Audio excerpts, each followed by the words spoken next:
지금부터 30분. 그 30분으로 생각하는 거야? 야, 선생님이 더해주면 감사합니다. 절을 해야 되는 거 아님? 아니 너무 감사하고. 그래, 엎드려 절을 받을게 그냥. 자, 갑시다. 자, 송민국 본사 두 번째 챕터라고 되어 있는 부분 빨리 갈게요. 자, 그래서 이렇게 님에 대한 걱정으로 계속 이어가던 하자는 님다이. 자, 참고로 누차 말씀드리지만 지문의 길이가 길면 어쨌든 모든 부분이 다 시험에 나오는 건 아니야, 그치? 자연스럽게 이 부분이 시험에 나올 가능성이 아주 높다는 거 염두에 두시고 여기는 좀 빡세게 보셔야 돼요, 오케이? 자, 갑니다. 님 다이. 여기서 다이라고 하는 것은 무슨 방향의란 뜻이야. 님 방향의 소식을 아무려나 어떻게 해서든지 알려고 하니까 오늘도 거의로다 내일이나 사람 올까. 그래서 오늘 적어놨어. 자, 보자. 나는 님에 대한 걱정으로 오늘을 거의 다 보냈어. 지금 그러면 자연스럽게 한 저녁이나 오후쯤 됐을 거라고 예상할 수 있다, 그치? 그런 상태에서 내 마음 둘 데 없다. 어디로도 가자 말고 내 마음을 둘 곳이 없으니 어디로 가야 한단 말인가 하면서 그 다음에 중요한 장면 나오기 시작하죠. 가자. 잡거니 밀거니 높은 외히 올라가니라고 돼 있지. 그래서 파란색은 너무 빛이 어려운데 자, 그냥 매력 쓸게요. 자, 첫 번째 장소 외에 올라갔습니다. 자, 산은 꼭대기로 올라간 거죠. 산 꼭대기에 왜 올라갔을까? 님에 대한 소식을 어떻게든지 가까이 보고 싶은 마음에 멀리라도 보고 싶어서 산에 올라간 거겠지. 매에 올라갔어요. 그런데 구름은 카니와 안개는 무사이고라고 돼 있지. 문제는 여기서 구름과 안개가 일어나서 앞이 잘 보인다 안 보인다? 보이지 않는다. 그럼 이건 자연스럽게 뭐가 되는 거야? 장에 물이 되는 거지. 이쪽은 님에게 닿고 싶은 마음이 표출된 공간이 될 수 있을 거예요. 그렇죠? 산에 올라가서 님을 보려 하는데 구름과 안개가 막았지. 산천이 어둡거니 일월을 어찌 보며 산과 강이 다 어두운데 어떻게 일월을 볼 수 있겠으며 여기서 일 해님이죠. 월 달님이죠. 고전 시가에서 햇님과 달님 하늘 높이 떠 있고 유일무이하고 밝은 존재니까 이거 누가 되는 거야? 임금. 그치? 이를 어떻게 볼 수 있겠으며 지척을 모르거든 천리를 바라보랴. 지척 가까운 데란 뜻이잖아. 가까운 데도 안 보이는데 어떻게 천리를 바라볼 수 있겠느냐라고 했을 때 그럼 여기서 천리는 1리가 0.4km니까 400km 정도. 그럼 서울에서 부산 바라보는 느낌이니까 뭐냐 이런 식으로 계산하면 안 돼. 이 천리는 그냥 거리감을 나타내기 위한 시어다라고 보는 게 중요하겠지. 지금 선생님이 밑에 해석 다 달아드리고 있는 거 보이시죠? 이 구절은 상징적 의미가 굉장히 시험에 잘 나옵니다. 근데 거꾸로 말하자면 너무 중요하고 너무 자주 나오는 거라서 오히려 주는 문제가 될 때 안 나오는 문제야. 됐지? 여기까지 이해됐죠? 그래서 님이 잘 안 보여요. 그래서 차라리 물가에가 백길이나 보려 하니 그래서 나는 결정했어. 다음으로는 백길을 보려고 하는 거야. 자, 두 개의 공간이 대응되는 거 보이시죠? 백길도 역시 배를 타고 님의 소식이 올 수 있는 공간인 거잖아. 배를 타러 백길에 보러 갔어. 근데 보러 갔더니 바람이야 물결이야 어둥정 된저이고라고 하고 있죠. 바람과 물결이 일어나서 어둥정 된저이고 너무 어수선하게 사방을 흩어놓는 거지. 그럼 여기서 이 바람과 물결도 배가 편히 올 수 없게 만드는 거니까 똑같이 장애물입니다. 맞습니까? 그렇지? 그러면 이거를 반영론적으로 해석해봐. 여기 나와 있는 A, B, C, D라고 하는 건 또 똑같은 다 장애물인데 얘들은 궁극적으로 일원, 즉 임금과 화자, 나의 사이를 가로막는 존재니까 뭐라고도 볼 수 있는 거야? 이렇게도 연결되는 거야. 그치? 관심돼? 바람과 물결이 일어서 안 보이는 거죠. 그래서 이런 말을 합니다. 사공은 어디 가고 빈배만 걸렸는가? 라고 하지. 우선은 사공이 없는 빈 배만 얘기를 하고 있지. 자, 그때 요 배도 중요해요. 배는 사공과 세트야, 그렇지? 사공이 배를 타야만 배를 가지고 나가는 거고 바다로 나가는 거고 배도 사공이 없으면 못 가고 사공도 배가 없으면 못 갑니다, 맞죠? 근데 이거는 비어있는 배잖아. 뭐가 없는 거야? 자신의 결정적인 짝이 없는 상태지. 오케이, 짝이 없다라고 하는 자신의 상태를 자연물을 통해서 보여주는 거니까 이거 무슨적 상관물? 됐지? 객관적 상관물도 잡아내셔야 됩니다. 화자의 심리를 어떤 다른 대상물을 통해서 투영했잖아요. 그치? 빈배만 걸려있구나. 강천에 혼자 서서 지는 해를 굽어보니 님 다이 방향이라니까? 해를 바라보고 있자니 님의 소식이 더욱 아득해지는 것만 같아. 됐습니까? 그래서 요 구절 시험에 잘 나와. 잘 봐주셔야 되겠죠? 자, 여기까지 오늘이 다 가는 중 저녁이었고요. 이제 어디로 넘어올까요? 밤에 집으로 돌아왔겠죠. 그쵸? 다음 챕터입니다.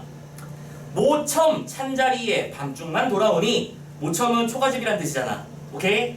밤중에 돌아왔습니다. 근데 돌아왔을 때 모첨에 찬자리라고 했어요. 찬 건 무슨 적 심상? 촉각적 심상. 왜 차가운 거지? 왜 차가운 거야? 혼자 있으니까 님이 부재하기 때문이지. 님이 부재하는 외로움의 정서를 촉각적 심상으로 형성하는 거다. 그치? 체크되죠? 밤중에 돌아왔는데 반벽청등은 위를 봐요. 해봤는가? 반벽청등은 물 위하여 밝았는가? 자, 요것도 파란색 동그라미에 실 거야. 왜냐? 반벽청등은 한밤중에 문 입구에다 켜놓는 밝은 불이야. 그러면 한밤중에 불을 왜 켤까요? 지나다닐 때 밝으라고 보이는 거고 목표지를 잡으라고 켜놓는 불이잖아. 즉 반벽청등을 켜놨다는 얘기는 찾아올 손님이 있다는 뜻이지. 근데 내가 불을 켜놨는데 나한테 올 사람이 있다는 얘기 없다는 얘기야? 없다는 얘기잖아. 화자의 외로운 상태, 찾아줄 이가 없는 상태를 또 자연물을 통해서 표현했으니까 뭐가 되는 거지? 객관적 상관물이 되는 거잖아. 그럼 결론적으로는 여기서 말하는 빈배와 여기서 말하는 반벽청등은 유사한 의미를 지녀. 됐죠? 자, 누굴 위하여 밝았는가? 오르락 내리락 하면서 해 뜨며 다니니, 여기저기 해치고 다녔더니 적은 것 역진, 어느 사이에 역진, 힘이 다 빠져서 풋잠을 잠깐 드니. 오케이? 그래서 내가 오늘 하루 종일 님 걱정만 하다가 산에도 갔다가 바다에도 갔었잖아. 근데 집에 돌아가니까 지쳤어. 나도 모르게 풋잠이 들었어. 그래서 무슨 일이 벌어졌어? 정성이 지극하여 꿈에 님을 보니. 드디어 나왔네요. 그래서 꿈에 님을 봤어요. 자, 근데 이 꿈 별표. 왜냐면 밑에 답을 달아놓고 시작할게요. 이 꿈은 기본적으로 이중적 매개로서 등장하는 경우가 많아. 이점을 다시 쓰려고. 매개. 왜 이중적일까? 왜 이중적일까? 꿈이라도 있기 때문에 나는 님을 만날 수 있잖아. 근데 우리는 스토리를 읽어봐서 알지? 그 꿈에서조차 님을 완벽하게 만난 건 아니야. 꿈이니까. 꿈은 한계가 있는 거잖아. 그치? 꿈이니까 만날 수 있지만 꿈이니까 만날 수 없는 것. 즉 어떤 이중적 만남과 이별의 이중적 의미를 지니는 특정한 소재라는 거 꿈은 잡아두시고요. 어쨌든 꿈에 님을 봤어요. 그랬더니 옥 같은 얼굴이라고 돼 있어. 반이나마 늙어버렸대요. 옥 무슨 색깔이야? 옥 무슨 색깔이야? 보소 옥. 백옥 같은 살결 무슨 색깔이야? 아, 그 옥은 그 황옥이라고 그런 것들, 노곡이라고 하는 것들이고, 그냥 옥은 하얀색입니다. 알겠죠? 백옥 같은 살결 하면 하얀 살결을 말하는 겁니다. 그럼 옥 같은 뭐라고 했었니 아까? 옥 같은 얼굴이라고 했었네. 얼굴이 무슨 뜻이라니까? 몸이잖아. 옥처럼 어떤 그 깨끗한 몸 혹은 순결한 몸, 그치? 근데 참고로 이 옥 같은 모습이라고 하는 건 상식적으로 뭔가 피부랑 거리가 멀잖아, 그치? 뭔가 연약한 몸이라는 뜻으로 번역되는 거지. 연약한 몸으로 곱던 얼굴이 반이나마 늙어버린 거야. 왜? 내가 없었으니까. 내가 님을 모셨어야 되는데 내가 님 옆에 없었지. 마음에 먹은 말씀 슬카장 살자하니, 마음에 먹었던 말씀, 사연들을, 슬카장은 무슨 뜻? 실컷이라는 뜻이죠. 이런 거 해석 잘 보셔야 돼요. 그냥 아무렇지 않게 넘어가시면 안 됩니다. 실컷 살다, 살다는 사례다라는 말인데 높은 사람에게 말씀을 올릴 때는 사례다라는 표현을 써요. 오케이? 실컷 말하려고 하는데 눈물이 발안하니, 눈물이 연달아나는 거예요. 니 보고 이러고 있었던 거지, 그죠? 그래서 눈물이 연달아나 말인들 어떻게 할 수 있겠으며 정을 못 다하여 목이 또 메었으니. 됐어? 님을 드디어 만나가지고 드디어 말을 할까 했는데 목이 메이고 눈물 나서 아무 말도 못한 거야? 그런 사이에 오견된 방정맞은이라는 뜻이에요. 방정맞은 개성에 잠은 없지? 깨졌던 거. 그래서 꿈에서 누굴 만났다고? 님을 만나.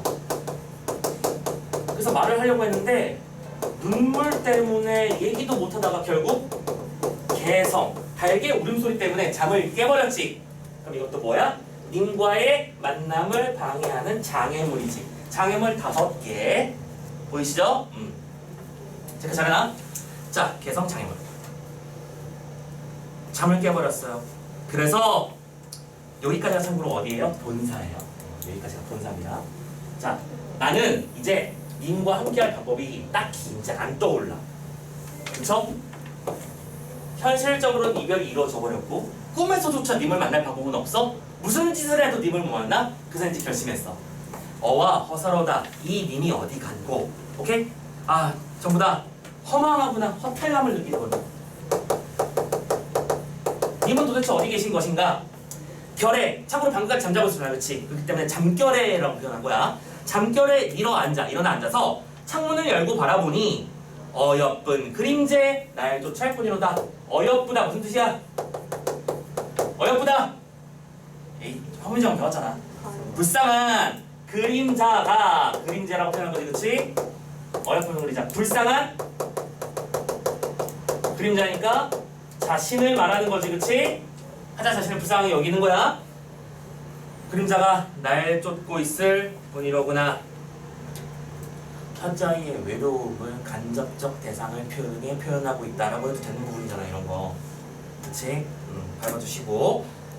그래서 이 속도 잘 봐야 돼요. 차라리 쓰여디어. 그래서 차라리 쓰여디어. 쓰이다 무슨 뜻이야? 죽어서. 차라리 죽어버려야 돼. 내가 이 세상에서 나의 존재로는 이제 방법이 없는 거야. 죽어서 나월이나 대야이셔. 근데 이거 오른쪽에 쓸게요. 그래서 아니다, 여기다 맞춰 쓰지 않냐.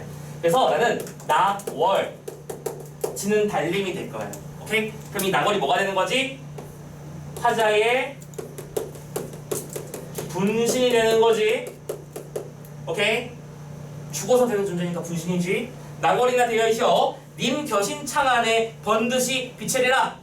님이 계신 창문에 살짝 비춰서 나는 님을 그렇게라도 바라보고 싶어요 라고 말하고 있는 거네요. 님에 대한 충정을 말하고 있는 겁니다. 맞습니까? 저 멀리서나마 님을 바라보는 존재가 되고 싶다고 말한 거지. 자, 드디어 끝났어요. 여태까지 누가 말한 거라니까? 을려가 말한 거예요. 그쵸? 그런데 을려가 이렇게 자신을 나벌이 되겠다고 말했더니 마지막에 감녀가 한마디를 더 보태주잖아. 각신님, 달이냐 커니와 다른 커녕이고 차라리 뭐가 되세요? 굳은 비나 되쇼셔라고 돼 있지. 됐어? 근데 그거 말고 굳은 비라가 되라고 말하고 있어요. 그럼 이 두 개의 차이점을 봐야 되는 거지. 낙월은 상대적으로 소극적인 화자의 태도를 말하는 거야. 우리가 달이 저기 있는 걸 알지만 달을 신경 쓰면서 매일매일 보내진 않아요. 그냥 거기 있는 거잖아, 그치? 그런데 굳은비라고 하는 건 그냥 비도 아니야. 굳은비야. 내가 피하고 싶어도 막 옷에 묻고 막 진흙튀고 그런 것들을 말하는 거잖아. 신경을 안 쓸래 안 쓸 수가 없는 거지. 즉 자신의 존재감을 적극적으로 어필하는 존재가 됐으면 좋겠다라고 말하는 거니까 상대적으로 더 뭐가 되는 거야? 적극적인 토저가 되는 것이지. 됐습니까? 이렇게 자 송미인국이라는 작품을 일단 첫 번째로 쭉 해석을 해봤습니다. 되셨죠? 여기까지. 뭐 2006년 수능에도 나왔던 뭐 성미인국 나온 건 한두 번 얘기가 아니지, 그치? 그리고 2015년 3월, 9월에도 한번 나왔었네요. 자, 이런 식으로 구절의 의미 파악해서 작품을 쫙 정리하시면 됩니다. 되셨죠? 여기까지 확인했어? 조금만 더 봐야 되는데. 자, 뒤로 넘어가. 학습 활동 간다. 3인국까지 보고 갈 거야. 그래서 30분 얘기한 거야. 자, 학습 활동 간다. 이 작품은 두 여인의 대화로 구성되어 있어. 내용을 정리해봐. 선생님 방금 해드렸으니까 안 해도 되지? 했어도 되냐? 넘어간다. 2번. 이 작품의 마지막에 달과 비를 비교하래. 먼저 1번. 차라리 쓰여디어 라고 하는 의미는 뭐인 거지? 첫 번째. 현재 세상에서는 방법이 없기 때문에, 즉 그만큼 뭐하다? 간절하다는 의미가 되는 것이지. 화자의 본신을 설정했다는 이유, 간절함을 말하는 것이고, 두 번째. 님 없는 하루하루가 그만큼 뭐하다? 고통스럽다 라는 식으로 해석하고 있는 것도 보이시죠? 됐어요? 그런데 2번.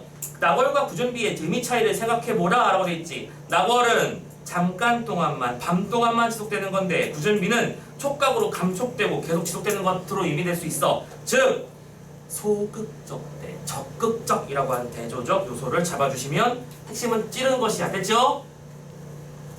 확인됐어? 네. 3번은 패스하자. 4번. 읽자. 정철은 48세에 예조판서가 됐어. 지금 우리 문제 3번의 밑에 있는 보기 어디 갔어? 어디 갔니? 잠깐만, 너희랑 너 선생님이랑 달라. 여기 있네. 3번 문제. 오케이. 자, 3번 문제 바로 1번에 밑에 액자처럼 돼 있는 거 읽을 거야. 예조판서가 되었으나 동인의 탄핵을 받아서 관직을 잃고 창평으로 돌아가 4년간 능건 생활을 중에 이 시기에 이 두 작품을 지었어요. 선조실록에 다음과 같은 기록이 있었죠. 여러분들 선조 알죠? 이순신, 백의종군 시켰던 그 왕이기도 하고. 뭔지 알지? 어떤 사람인지? 자, 1583년 9월 11일 사관원이 정철은 편협하고 시기심이 많은 사람이기 때문에 시끄러움을 선동하여 선비의 무리를 분열시키고 모함을 쌓는다라고 하면서 그를 파직하여 벌주어야 한다고 주장을 했죠. 그러자 선조가 정철은 원래 좀 마음이 바르고 행실이 방정한데 너무 똑바른 말, 그러니까 남들이 미워하는 너무 올곧은 말만 하기 때문에 남에게 미움을 산 거지. 자기가 맡은 직책에서는 최선을 다해서 하는 법이라고 이 친구도 난 이 친구 믿어 라고 말했어. 두둔했어. 그런데 결국 2년 뒤에 또 탄핵이 날라왔고 결국 파직당한 거야. 됐죠? 즉 그럼 여기서 사관원의 기록이라든가 사관원이 말한 것이라든가 이를 모함한 존재들이 뭐로 표현된 거야? 이 작품 속에서 구름, 안개, 바람, 물결로 표현된 거지. 이해됐죠? 무슨 얘기인지 연결시키라는 얘기이기도 하고요. 자, 그러면 이 첫 번째 문제, 작품 속의 임과 화자는 결국 무슨 얘기를 하는 거다? 선조, 임금과 정철, 화자의 얘기를 하는 것이다. 이런 식으로 임금과 신하의 관계를 여성과 남성에 대한, 여성의 남성에 대한 그림을 표현한 걸 뭐라고 부른다? 충신, 연주, 지사라고 부른다. 아까 말씀드렸죠? 2번, 창평의 은거생활이 어떻게 반영됐는가? 오케이. 배곡경과 이별했다는 것은 바로 임금이 사시는 궁궐에서 떨어졌다는 얘기가 연결되는 거고, 모첨찬자리는 창평을 의미하는 것이겠구나 판단할 수 있겠고요. 됐죠? 그리고 3번에서 구름안개 바람 물결 선생님 말씀드렸죠. 다행히 넘어갑니다. 자, 밑에 자료 더하기 이런저런 말이 있는데 2번 문제를 넘어가 보면 두 작품, 불원의 이소라는 작품과 정철의 사미인곡이라는 작품을 비교하라고 되어 있습니다. 자, 여기서 진짜 높아심이 한 번 더 묻는다. 진짜 사미인곡 전문을 한 건 아니야? 요것만 나온다고 하신 거야? 아직 확정은 안 지어주시고. 확정을 안 지었어? 갑자기 또 자신감이 사라지나? 하기는 뭐 이거 갑자기 또 혹시 모른다고 선생님이 3인고 전문 다 아는데 죽을지도 모르지. 일단 요 부분만 볼게요. 요 부분만 볼게요. 이 작품의 마지막 장면이에요. 이 3인곡은, 자, 그냥 참고서만 알아도 3인곡은 차이점, 얘들아, 보조자료 잠깐만 표현. 여기 표로 다 나와있으니까 선생님이 그대로 보여줄게. 보조자료 송미인곡 두 번째 페이지인가를 열면 될 거야. 송미인곡 두 번째 페이지야. 3인곡 말고.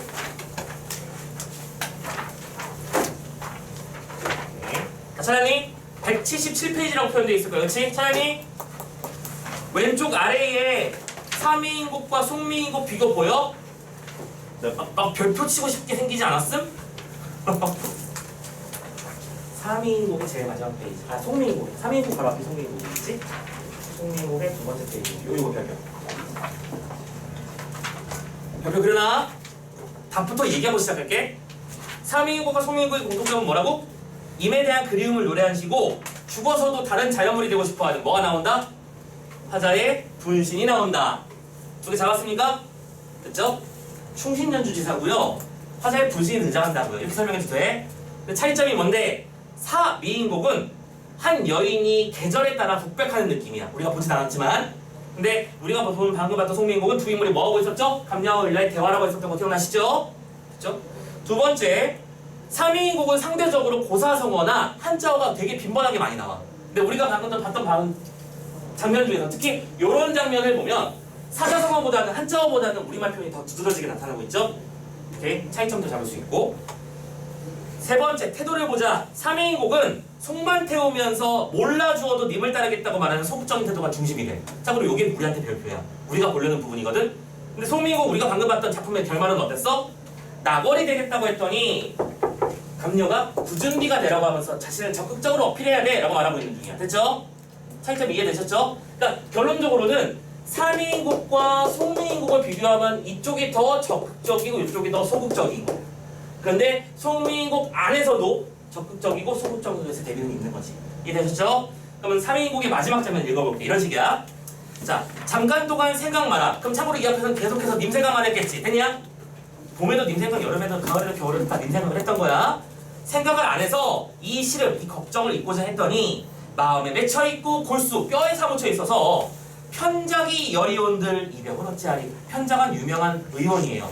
파타나 편작. 아이고 또 너무 생각이 너무 빨랐구나. 두 개를 왔다 갔다 하셔야 됩니다 지금. 지금 다시 본문으로 온 거예요. 자습서 111페이지요. 펼쳐주셨죠? 오케이. 편작이 즉 유명한 의사가 10명이 와도 이 병을 어떻게 하겠느냐? 무슨 법? 서리법. 그 누구도 이 병을 어떻게 할 수 없다. 그럼 이따 말하는 이 병은 뭔데? 님을 사랑하는 마음이고 그 님은 누군데? 임금이지. 됐죠? 나는 임금을 영원히 사랑해. 어와 내 병이야 이 임의 탓이로다. 조심하자. 탓이란 단어는 핑계대거나 이런 것 쪽이 절대 아니야. 그쵸? 내 모든 병의 원인은 님이라고 말하는 거지만 내가 님을 걱정하는 마음 때문에 병이 든 거지 님이 나한테 뭘 한 게 아니야. 조심해. 조심하라고 말씀드렸어. 탓이라고 했고 차라리 죽어져서라는 말 원래 원문은 어떻게 돼 있을까요? 차라리 쓰여디어라고 되어 있겠지. 그치? 원문은 이렇게 돼 있어. 죽어서 범납이 되리라. 범납이 되리라. 자, 참고 3위인곡에는 여기에 중심 소재로 뭐가 등장한다? 범나비가 등장해요. 범나비 현대어로 번역해봐. 호랑나비지. 호랑이나비. 범나비잖아. 호랑나비 한 마리가 되어서 꽃나무 가지마다 간대 족족 아니다가 오케이? 여기저기 꽃이 향기를 품게 되겠지. 내 다리나 내 털에 다 묻겠지. 그지? 꽃 향기를 묻히고는 향 묻힌 날개로 임의 옷으로 옮기리라. 팔락팔락 날아서 님의 옷 요런 데 날 앉게 될 거라는 거야. 그런데 나비잖아. 너희들 옷 위에 나비가 앉으면 그걸 감지해서 나비를 뭐 어떻게 할 수는 없잖아. 그치? 모르는 거야? 님이야 날인 줄 모르셔도 내 님 조치려 하노라. 되니? 님이 나인 줄 모르더라도 나는 님을 따르려고 하는 거지. 즉 내가 이미 임금께서 나를 인지하지 못하더라도 나는 임을 향해서 영원히 충성을 다할 거라고 말하는 것이고 상대적으로 태도는 소극적이다 적극적이다? 소극적이다. 됐죠? 그럼 이때 요 범납이랑 대비되는 소재는 뭐야? 대비되는 소재. 송민국에서 구준비야 유사한 소재는 나버리지. 이해됐죠? 오케이. 이렇게 연결해 주시면 되는 거야. 자, 참고로 불언의 이소라는 작품이 또 나와 있네요. 참고로 이것도 유배의 정서를 말하는 즉 타자의 억울함을 표출한 시라고 보면 돼. 가보자. 앞뒤로 분주히 다녀 선왕의 발자취 따르려 했더니 선왕의 발자취를 따른다. 임금을 따른다는 얘기겠지. 그치? 따르려 했는데 임은 내 마음 많이 살피시고 도리어 모함만 믿고 진노하시누나. 오케이? 임금은 나한테 막 역정을 내고 있습니다. 너 이 새끼 똑바로 일하네 막 이러고 화를 내고 있어요. 나는 직언 무슨 뜻이야? 직간이라고도 합니다. 상대방에게 1층에 마스크 있어. 이따가 가서 하나만 요청해. 어쨌든 자, 아무튼간에 직언이 해로운 줄 알면서도 원래 직접적인 충고는 듣기 싫은 법이야. 그치? 원래 그래. 여러분들 흔히 요즘에는 이거를 팩폭이라고 표현을 하죠. 팩트 폭격을 한다고 표현을 하는데 임금의 입장이잖아. 임금 지존인데 누가 나를 까는 얘기를 한다고 생각해봐. 열받겠지. 근데 그 직원이 해로울 줄 알면서도 차마 버려둘 수가 없고 맹세코 하늘은 아니라 오직 임 때문임을. 오케이? 나는 당신을 위해 당신 때문에 이렇게 직간을 한 겁니다 라고 말해주죠. 당초에 내게 약속하더니 나중에 돌아가서 딴 마음 가지실 줄이야. 그 전에는 나한테 뭐 충고도 많이 해주고 잘 부탁하네 했었는데 내가 정작 충고를 해주니까 막 화를 내고 있어요. 나야 그 이별 어렵지 않지만 임의 잦은 견덕 가슴 아파라. 이건 원래 한문으로 되어 있는 작품이겠죠. 그죠? 다 번역해 놓은 것입니다. 자, 그런데 느낌이 좀 다르죠? 지금 불언의 이소라고 하는 작품에서는 임금의 정서를 약간 임금을 좀 안타까워하면서 쟤 왜 저럼? 이런 좀 까름듯한 느낌이 살아있다면 우리가 봤던 3인곡, 송민곡은 임은 잘못이 1도 없어요. 그죠? 오케이? 다들 잘못이고 막 이런 식으로 되어 있다는 거 차이점 보시면 됩니다. 가자. 예시다만 나와 있네요. 두 작품의 공통점과 차이점. 첫 번째, 임과 이별하여 슬퍼하는 연인이 등장한다. 오케이? 하지만 두 작품은 모두 죽어서 뭐가 되겠다는 화살의 분신이 나온다. 또 죽어서도 임을 따르려고 한다라고 하는 태도가 나타나는 거 공통점으로 잡혀있네요. 됐죠? 그런데 불언의 이소는 좀 결이 달라. 이소는 이별한 임광과 이별한 신하의 마음을 담은 작품이라는 공통자심이지만 태도가 다르죠. 오케이? 송민국의 화자는 모두 뭐다? 자신의 탓이다. 그 자신의 탓이 아까 뭐였었죠? 이래야 교태야. 됐죠? 나 자신을 원망하고 있었다고. 근데 여기서는 어때? 임은 처음에는 그렇게 좋은 사람인 것처럼 하는 여기서 지금 왜 그럼? 하면서 임을 원망하는 내용이 나타나고 있죠? 되셨습니까? 오케이! 여기까지 해서 일단은 속, 미인곡, 3인곡 연결 작품까지 다 봤습니다. 고생하셨어요. 네, 많이 봤네요. 참고로 여러분들 보도자료 뒤편에 보시면 3인국 전문이 실려 있을 거고요. 오케이? 그리고 또 그 뒤를 또 보면 정과정이라고 하는 유배자 고려가려가 하나 실려 있을 겁니다. 일단 안 할게.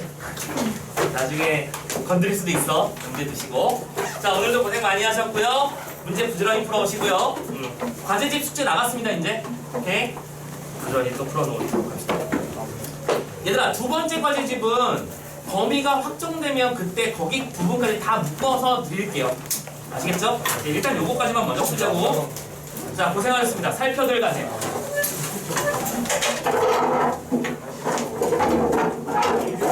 많이 고생했어.